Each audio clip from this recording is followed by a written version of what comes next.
नमस्कार, सलाम और जूले। मैं हूं सोनम वांगचुक, लद्दाख से। आप में से कुछ लोग हमें जानते होंगे हमारे शिक्षा सुधार के कामों के बारे में, या फिर पर्यावरण के काम में, आइस स्तूपा, आर्टिफिशियल ग्लेशियर जैसे कामों के लिए, या फिर आई लिव सिंपली जैसे ग्लोबल मूवमेंट्स जो कि सादा जीवन अपनाकर क्लाइमेट चेंज को रोकने के लिए लोगों को प्रेरित करती है।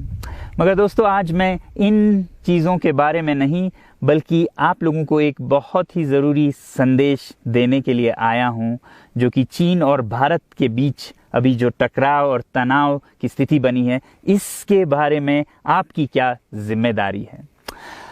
मैं लद्दाख में हूं और आप देख रहे हैं सिंधु नदी को बहते हुए यहाँ, और वो जो पहाड़ियाँ हैं उनके पीछे नुब्रा और चांगतांग के वो इलाके हैं जहाँ पर ये तनाव बढ़ता जा रहा है। हज़ारों सैनिक वहाँ ले जाए जा चुके हैं। सुनने में आया है चीनी वायुसेना के जहाज़ भी वहाँ तैनात किए गए हैं, और एक घंटे पहले भारतीय वायुसेना के जहाज़ भी मेरे ऊपर मंडरा रहे थे।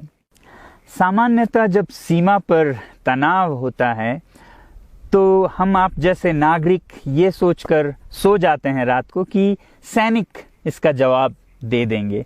मगर मैं आज आप लोगों को ये ज़रूरी बात बताना चाहता हूँ कि इस बार सिर्फ सैनिक जवाब नहीं, दो तरफा जवाब हो और उसमें नागरिक जवाब भी हो।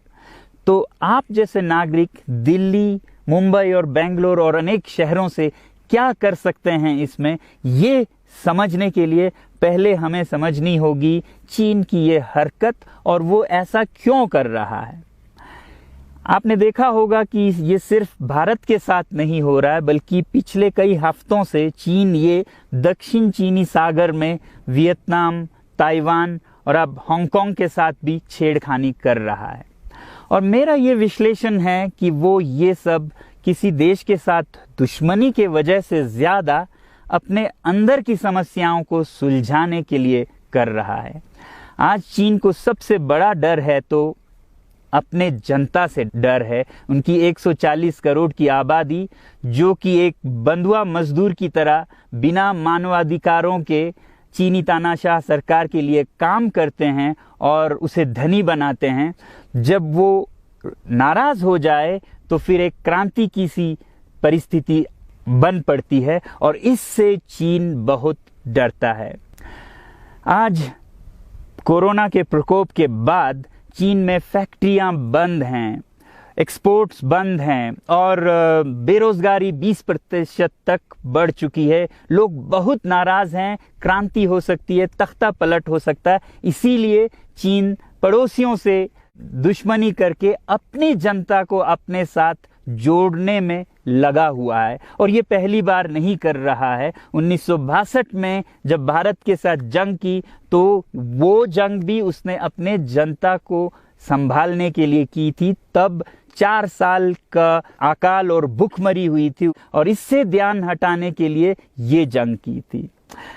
चीन के लिए अपनी जीडीपी और जो खुशहाली है उसे बढ़ाते रहना बहुत ही ज़रूरी है, और जिस दिन जीडीपी घट जाए वहाँ की जनता क्रांति के लिए तैयार है। मैं तो कहता हूँ कि इस बार भारत की बुलेट पावर से भी ज़्यादा वॉलेट पावर काम आएगी। जो नागरिक पैसा खर्चते हैं चीन के सामान को खरीदने में, ज़रा सोचिए, हम आप भारतीय उद्योग को मारकर चीन से मूर्तियों से कपड़ों तक हर साल 5 लाख करोड़ के सामान खरीदते हैं, और फिर यह पैसा आगे जाकर हमारे सीमा पर हथियार और बंदूक बनकर हमारे सैनिकों के मौत का कारण बन सकती हैं।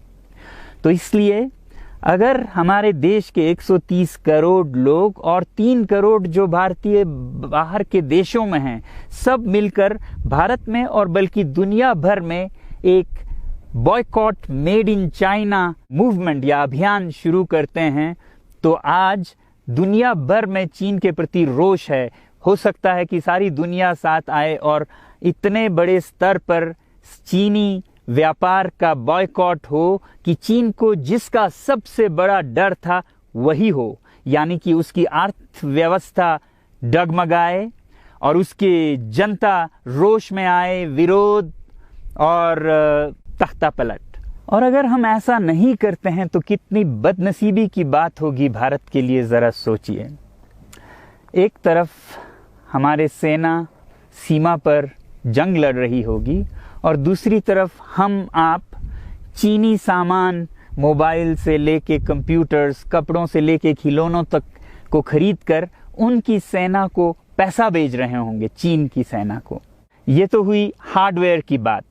दूसरी तरफ हमारी युवा चीनी सॉफ्टवेयर, एप्स, गेम्स जैसे टिकटॉक, शेयरिट, इन सब में मस्त, उन्हें दूसरी तरफ से करोड़ों करोड़ों का पैसा भेज रहे होंगे। तो इसलिए बहुत ज़रूरी है कि हम एक नागरिक जवाब ज़रूर दें और इसे एक अभियान बनाएं, ग्लोबल मूवमेंट की तरह। ये बॉयकॉट मेड इन चाइना का जो अभियान है वो भारत के लिए भी एक वरदान साबित होगी। जैसा कि हमारे प्रधानमंत्री ने एक विजन हमें दिया था स्वावलंबन का, सेल्फ रिलायंस, वो तब हो सकता है जब हमारे अपने उद्योग फलें फूलें। और जब हम बॉयकॉट करते हैं इन सामान का तो अपने देश के उद्योग का, उत्पाद का हम प्रयोग करेंगे और उससे मजदूरों को रोजगारी मिलेगी और सारा देश खुशहाल होगा। बजट होगा कि हम और अच्छी तरह से टक्कर ले सकें सीमा पर भी। तो इसके लिए मैं आप लोगों से अपील करता हूं कि जहां तक ऐप्स और सॉफ्टवेयर की बात है तो हमारे युवाओं को एक हफ्ते में उन्हें अनइंस्टॉल करना चाहिए। Boycott made in China, software in a week and hardware in a year. क्योंकि साजो सामान के लिए वक्त लगेगा हमारे अपने देश से और बाहर से विकल्प निकलने तक, तो उसे हम एक साल के अंदर कर सकते हैं। तो ये हम न सिर्फ अपना प्रतिज्ञा करें बल्कि 100 और लोगों को इसके बारे में समझाएं, शेयर करें सोशल मीडिया पर, और हमारी जो मीडिया है वो जनता तक, देश के कोने कोने तक पहुंचाए। और जैसे ही इसका असर दिखने लगेगा, इंटरनेट से ऐप्स लाखों में, करोड़ों में अनइंस्टॉल होंगे, तो चीन को संदेश साफ जाएगा और यही एक तरीका उसे मेज पर पहुंचा सकती है जहां पर की बातचीत हो शांति की। तो जाते जाते मैं ये बता दूं कि मैं क्या करने जा रहा हूं। इस फ़ोन पर जो भी चीनी ऐप्स हैं उन्हें तो मैं एक हफ्ते में हटा रहा हूं, बल्कि ये फ़ोन जो कि चीन में बना है इसे भी मैं एक हफ्ते में अपनी ज़िंदगी से अलग कर रहा हूं और एक साल के अंदर हर वो चीज़ जिस पे मेड इन चाइना लिखा है उसे ज़िंदगी से निकालने जा रहा हूं। हमें चीन से, चीनी लोगों से कोई समस्या नहीं है, चीनी सरकार और उनकी रवैयों से समस्या है। जब तक चीन में परिवर्तन ना हो हमें ऐसा करना होगा। और आप लोगों से मैं अपील करता हूं कि आप अपने शहर में, अपने मोहल्ले में ऐसे इवेंट्स करें जहां लोग प्रतिज्ञाएं करें कि चीनी सामान का बहिष्कार करें जब तक चीन में परिवर्तन ना हो। और मैं सालों से कहता रहा हूं कि 21वीं सदी में देश के लिए जान देने की नहीं बल्कि जिंदगी देने की ज़रूरत है। लद्दाख में बढ़ते हुए ये देश के लिए जान देने का कारोबार बहुत देखा, और जहां एक तरफ मैं सलाम करता हूं उन लोगों के लिए, उन लोगों को जिन्होंने देश के लिए जान दिया, मगर इस 21वीं सदी में मेरा ख्याल है कि देश के लिए जान देने की नहीं, जिंदगी देने की ज़रूरत है।